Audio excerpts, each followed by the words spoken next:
Consider a retiree who starts retirement with $1 million in savings. They plan to withdraw 4% per year or $40,000. Now imagine that retirement begins during a market downturn. In the first few years, the portfolio declines at the same time withdrawals are being taken. This individual didn't ignore guidance or take unnecessary risks. The issue wasn't behavior, it was timing. This is a helpful example of why broad rules of thumb don't always reflect how retirement can unfold in real life. Hi, I'm Julia Pham, a wealth advisor at Halbert Hargrove. Today I want to talk about the 4% rule, what it is, why it's often used as a starting point in retirement discussions, and some important factors it may not fully address. The 4% rule is commonly described as a general guideline suggesting that a retiree may withdraw 4% of their portfolio annually, adjusted for inflation, with the goal of maintaining assets over a multi-decade retirement. While it can be a useful reference, it's important to understand the assumptions behind it and where flexibility may be needed. Point 1. Sequence of returns matters. One of the most significant considerations in retirement is sequence of returns risk. This refers to the impact that the order of market returns can have on a portfolio, particularly early in retirement. When withdrawals occur during periods of market decline, fewer assets remain invested to participate in potential future recoveries. Over time, this can affect how long a portfolio may last, even if long-term average returns are similar. In other words, two retirees with the same portfolio balance and the same average return may experience very different outcomes depending on when gains and losses occur. The 4% rule does not adjust for this timing risk. It assumes a long-term average that may not reflect the experience of someone who retires into a volatile or declining market environment. This doesn't mean the rule is wrong, but it does mean it may not fully capture the realities of market variability.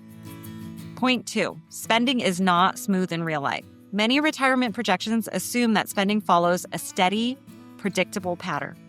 In practice, that's not often the case. Healthcare expenses may increase or fluctuate over time, and family circumstances can change. Housing decisions, insurance costs, or unexpected repairs can affect cash flow. Because of this variability, withdrawals from a portfolio may not align neatly with a fixed percentage approach. The 4% rule doesn't account for these uneven spending patterns. It assumes consistent withdrawals, even though real-world expenses often vary. Planning that acknowledges this variability can help retirees think more clearly about how and when portfolio withdrawals are used. Point 3. Original assumptions may not always apply. The research behind the 4% rule is based on specific historical data and assumptions, including time horizon, inflation, expectations, and market conditions. Today, many retirees are planning for longer lifespans, and inflation levels may differ from historical averages over extended periods. Additionally, personal factors such as health, lifestyle goals, tax considerations, and other income sources can significantly affect how a retirement plan functions. When these assumptions change, the math changes as well. This doesn't mean guidelines should be ignored. It means that they should be viewed as starting points, not personalized plans. With those considerations in mind, it can be helpful to move from rules of thumb to more personal questions.